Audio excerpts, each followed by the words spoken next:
Hello everyone, Genki here.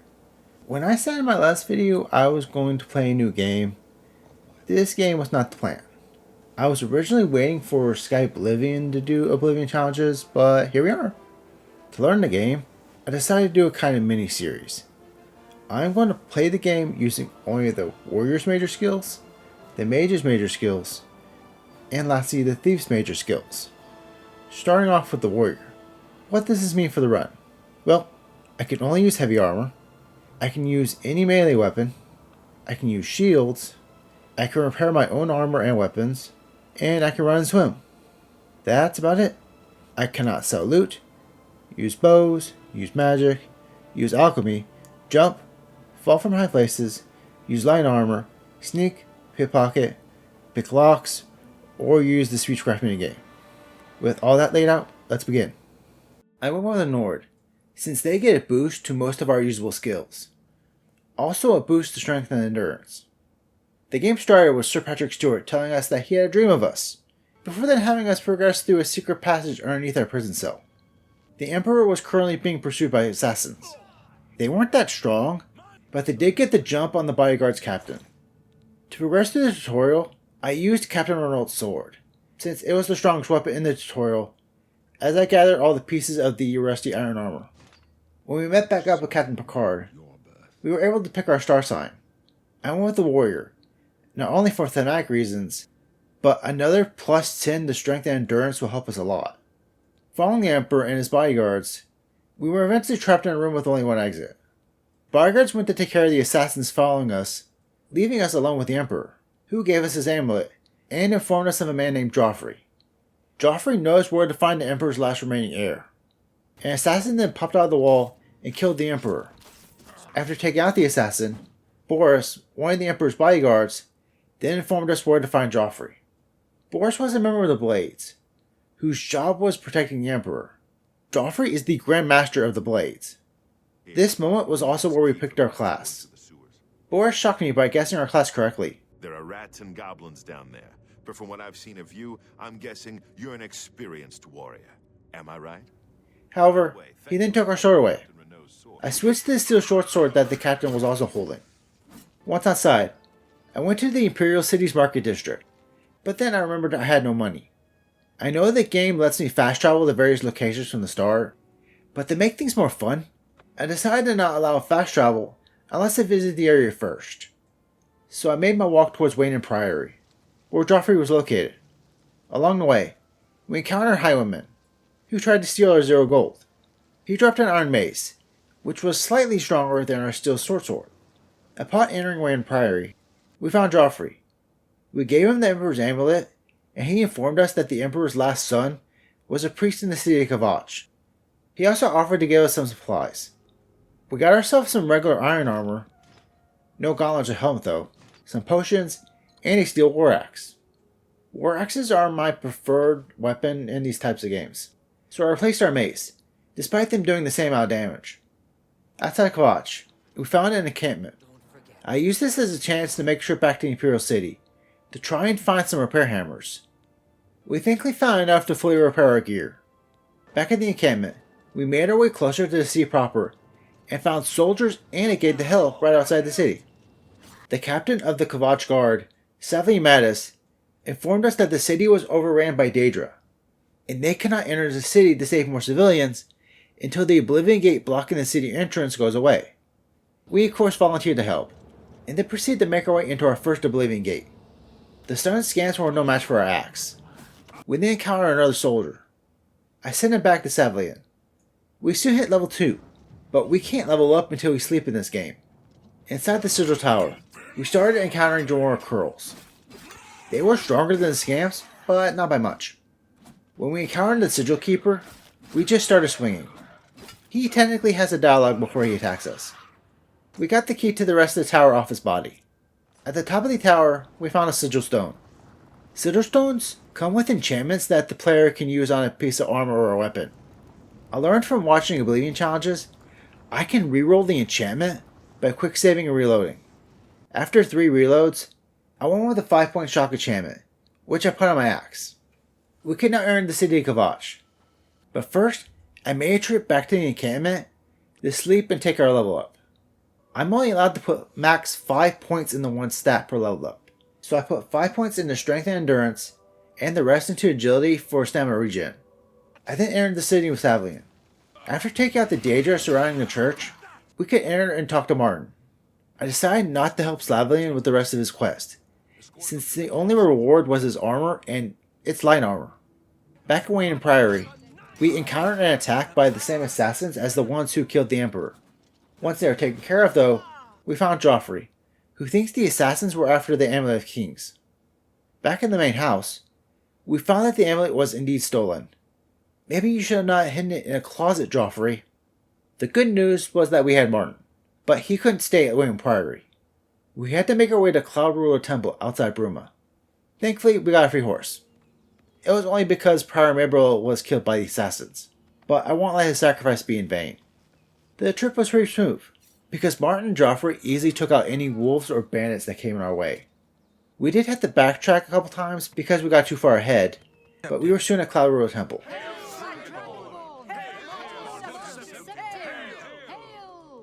With Martin now in a safe spot, I decided it was time to do the side quest I had planned. I wanted to do the arena questline for this run. I did watch the 2 fighters outside the arena for the free 5 hand-to-hand levels. I had no plans to use hand-to-hand, but it's still allowed for the run. The first few battles in the arena were pretty easy for us, though that might be due to our enchanted axe. Oh, and get low this archer. After that battle though, I noticed our axe's charges were almost gone. The university was not accessible to us, so I made my way to Coral's Mages Guild. This was where I found out that recharging enchanted weapons was expensive. We would just need to fight in the arena with a depleted axe. The battle against the 2 Bosmer sisters was the first battle where we needed to use potions. But this battle was 2v1, so I felt we were still fine. Or maybe not. At least this battle gave us enough money to recharge our axe. 10 damage per swing is better than 5. Who would have guessed? We swept through the arena all the way until we got the warrior rank. By then, I had to get our axe recharged. I also bought a steel shield and a steel helmet. The warrior battles were showing to be a challenge, as our first one left us at half. Unless they were a high elf. Get wrecked. The orc with the glass warhammer did almost get us, but we were able to persevere thanks to some potions. It was at this point I realized potions were also expensive. The lack of ability to sell loot was really showing itself. Our next battle was against the 3 Argonian sisters. It was our toughest battle yet, and got me worried. Since it was 3v1, we had to go make a trip back to the Mages Guild, but I couldn't find the guy in Coral to recharge our weapons, so I made a trip to Bruma. At the Bruma's Mages Guild, we got lucky, as the recharging guy was Volinaro, who was important to that guild's recommendation quest, so he should always be in the guild building. Also, I liked him better without the mustache. When we got back to the arena, it was nighttime, so instead of doing a match, I started the Grey Prince's quest line. This meant taking Prior Maybril's horse towards Anvil, where we can find the ruins Crowhaven. Deep in the ruins, we found a vampire knight, who dropped a pair of iron gauntlets. Finally! Deeper into the ruins, we were attacked by a shirtless Lord Leviticus. Agrodac's father was a vampire. Back at the arena, Agrodac rewarded us with a permanent +3 to blade block and athletics. However, in response, we crushed Agrodac psychologically. Finding out he was the son of a vampire was not the revelation he was hoping for. Back to fighting. We were now a gladiator, so our opponents were hitting hard, resulting in our first death. We had to play more defensively, blocking attacks with our shield, and attacking when we saw an opening. You know, the reason I might be having a hard time is because I'm still using steel, while my opponents are using what I guess is Elven. However, I did remember I had a secret power. As a Nord, I had access to the Woad Greater Power. It's a 30% shield spell, but since it's a greater power, we get 0 alteration experience. This helped us a lot. It was a problem that we could only use it once per every 24 hours. We eventually made it to the battle with the yellow team's champion. She was accompanied by 2 weaker fighters, but thankfully we had Porkchop. I tried to charge at the champion, but that led to our death. Instead, we first took out one of the ads, as Porkchop took on the other. We then took on the champion. We stayed on the defensive, attacking every time she recoiled, but then Porkchop joined the fight, giving us our win. We were now the champions in the arena, but we were not done. It was not time to battle the grand champion. Since we did Akronach's quest, he just stood there and let us kill him. As a reward, we now had a fan. An adoring fan. With this, we can now return to the main quest. Back at Cloudwood Temple, we talked to Joffrey, who told us to meet up with Boris back in the Imperial City. Boris was being tailed. We lured the stalker into the building's basement, where we took him out. On his body, we found a book, Commentaries on the Mysterious Arxes by Makar Cameron. The man was the agent for the Mythic Dawn, a cult that worships the Daedric Prince Mehrunes Dagon. Boris then informed us of Tarmina, a scholar at the Arcane University. Tarmina told us the commentaries were 4 books in total. She gave us book 2, but we would need to find books 3 and 4. At the first edition bookstore, we found that the owner had a copy of book 3, but it was a special order by someone else. We waited in the bookstore for the buyer to appear, before confronting him outside. He seemed to be pretty confident in himself, until we told him the Mythic Dawn killed the Emperor. That scared him enough to give us the book. He also told us we could only get the 4th book from a member of the Mythic Dawn, and he had a meeting with someone named the Sponsor. We told all this to Boris, who told us he knew the sewers well. The sewers were filled with mud crabs and goblins. Boris thought it was enough to take him out without us lifting a finger. When we got to the meeting area, Boris said he would meet with the Sponsor. I decided to just agree, and went to hiding upstairs. But then I remembered the adoring fan was still with us, and his torch alarmed the Sponsor before he even entered the room. Thankfully, with the help of Boris, we easily took the guy out and his accomplices. The Sponsor was Raven Cameron. On his body, we found a base ring of retribution, giving us 8% damage reflection. On his goons, we found a base ring of firewalking, giving us a 50% resistance to fire. I was sure the game was like Skyrim and I could only wear one ring, but then I discovered I could wear both. With all 4 books now ours, I tried to find the exit, but then got lost, leading to the death of the adoring fan. I eventually found the exit. We made our way back to Tarmina, who after a few days, told us to go to Green Emperor Way at noon. Green Emperor Way was the area surrounding the palace. By going there at noon, we found a map on the grave of Prince Camaril, leading us to the Mythic Dawn hideout. The cave was outside Chain Hall. I didn't feel like giving up our armor and weapons, so I decided to just go in swinging. No one stood a chance. When we reached the main chamber, I was expecting to be overwhelmed, but Ruma Cameron was the only one that gave us a challenge. By the time we took her out, Mankar had escaped, but he left the Mysterious Arxes, so we took it and made our way out of the cave. We gave the book to Martin, who thanks to his priesthood, knew how to resist the book's evil power. We then talked to Joffrey, who got reports of some spies near the temple. The first one was hanging around the nearby runestone. The spy had the key to their house on them, so by talking to Captain Bird of the Brutal Guard, we were given permission to go into the spy's house and uncover plans revealing that there were 2 spies. We found the second one the next day, either coming from or going towards the city. Back at the temple, Martin found out that in order to reach Mankar's base in Oblivion, which he named Paradise, we first needed a Daedric artifact. I wanted to do Shilgorav's quest, so I made my way towards Reville. Shilgorav's shrine required a Lesser Soul Gem, a head of lettuce, and yarn in order to talk to him. He wanted us to investigate the town of Border Watch. The town had this crazy end-of-the-world superstition. However, the town's shaman would not reveal anything to us, and I couldn't use the speechcraft minigame. Thankfully, I already knew what to do. I made sure to activate the Tower Doomstone before coming, in order to get the Warden Key power, but then my heart broke. Warden Key only opens up to a hard lock. The lock with the cheese we needed was a very hard lock. We had to change plans. I decided to do Azura's quest. By giving Azura Glowdust at either dawn or dusk, she will tell us about how some of her followers have become vampires, and we need to deal with them. We did fine against the first vampire, but then we encountered an orc in heavy armor, who easily took us out. We needed better gear. I haven't been talking about it, but since becoming Arena Champion, I have been using the monster matches to make money. The problem is that we can only do them once per week. I decided it was finally time to do something I was ignoring. I need to go cave diving. I honestly regretted not doing it sooner. I primarily stuck to Goblin and Imp caves, resulting in a lot of money, a pair of Dwarven Greaves, and even a Dwarven War Axe. Let's try the vampires again. We started by casting Woad. We used the Dwarven Warlocks to take care of the lesser armed vampires. But with only the heavy armor one left, I switched to our shock axe, since it was still stronger. This helped us get the win. I then took the Orcs, Dwarven Queers. We were not done yet though. There were still 2 more vampires. I was having trouble finding them until I discovered a secret door, where another orc was waiting for us. Thankfully this one was a lot easier. For some reason, an Oblivion Gate had opened up outside the vampire's cave, so as we made our way back to Azura's shrine, we were attacked by a flame atronach. We dealt with it pretty easily. Back at Cloudrow Temple, we handed over Azura's star, as Martin told us the next item he needed was the blood of a divine. Martin told us there were no divine artifacts.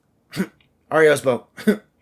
But Joffrey suggested the blood of Tiber Septim, who was made a god following his death. However, first, we needed to help deal with an Oblivion Gate outside Bruma. For this gate, we were accompanied by Captain Bird and some soldiers. We were at a high enough level, the Dremora Curls were now caitiffs. But Captain Bird is essential for this dungeon, so he cannot die.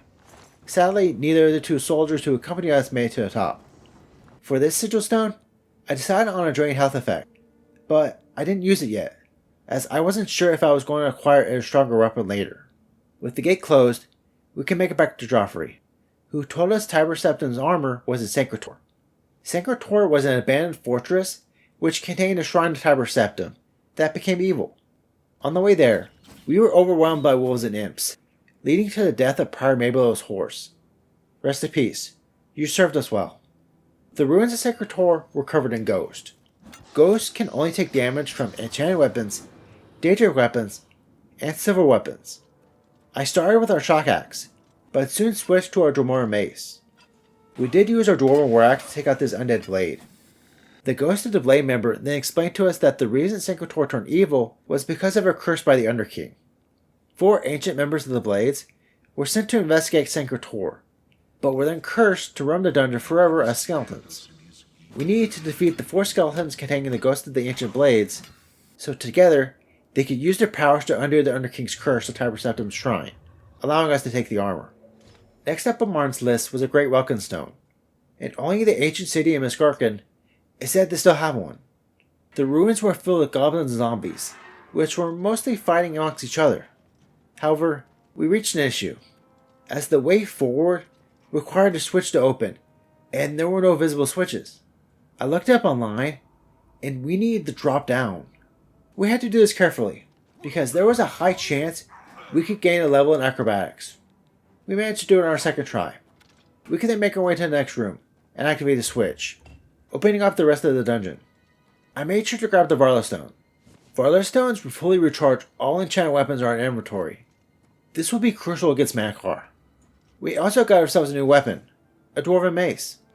At the end of the dungeon, we found the Welkin Stone, but were then attacked by a Lich named the King of Murskargan. He didn't even hit us once. Only one item left, a Great Sigil Stone. To get this, we convinced the Counts of Bruma to let us open a great gate outside the city. I didn't bother doing the Help for Bruma quest. All that would do was replace one person in the Bruma militia with a soldier.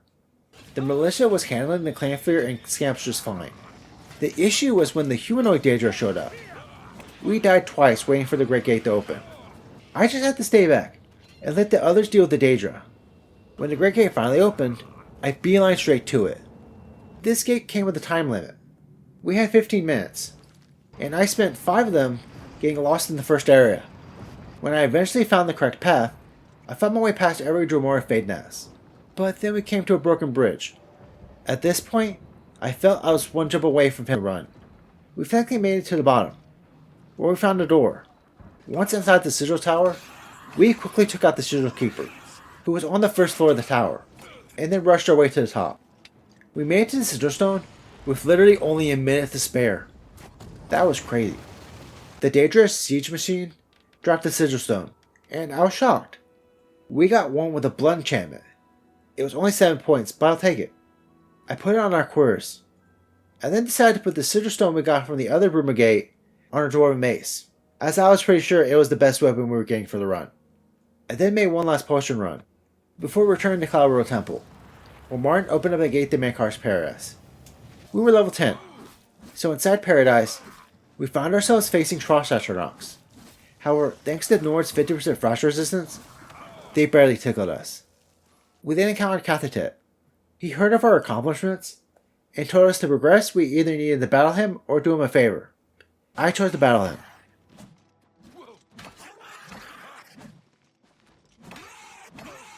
On Cathatet's body, we found the Bands of the Chosen, which we needed to enter the Forbidden Grotto. Bands of the Chosen are light armor, so we will need to be careful. Inside the grotto, we first only encountered a Clanfear and some of Mankar's followers. But then I think I missed something, because a Dromora named Orth then attacked us. He went down to our mace, along with another Dromora named Ronyu. We were at low health, so I decided to take a nap on this sacrificial bed, leveling us up to level 11. When we woke up, the Mythic Dawn agent that was in the other room vanished. I tried looking for him, but then gave up and progressed further. He was actually waiting for us past the next door. His name was Eldamil. He was a Mythic Dawn agent who now regretted his decisions. In exchange for taking off the Bands of the Chosen, Eldamil asked us to join in our battle. I decided to agree, since Mankar's kids joined him for the battle. The cave was not over yet. However, thankfully we didn't need to worry about gaining any unnecessary experience. We did shockingly find ourselves facing enemies we had not seen yet, like a Daedroth and a Zivali. There was only one of each inside the cave though. Once outside, we encountered Mankar's kids, before being led into Mankar's throne room. I made sure to use our Valor Stone, before getting closer. Mankar looks pretty good with the beard. Mankar then started a monologue. I listened until the end, but then Mankar sat down as the battle started, leading to this. Test your strength against me, Vgen.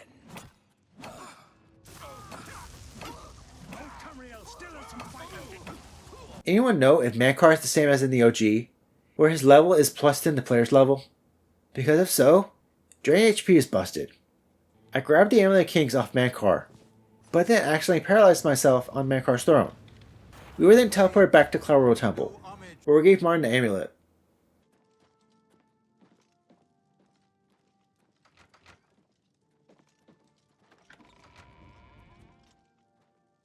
We made a trip to the palace, so that Chancellor Akato could formally crown Martin as Emperor.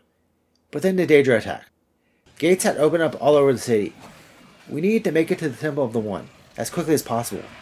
However, as we were close to the entrance, Mehrunes Dagon himself appeared. It seemed like everything was lost, but Martin knew there was one thing he could do. Inside the temple, Martin broke the Amulet of Kings, transforming himself into a dragon, killing Mehrunes Dagon, sealing closed the gates of Oblivion forever, and winning us the run.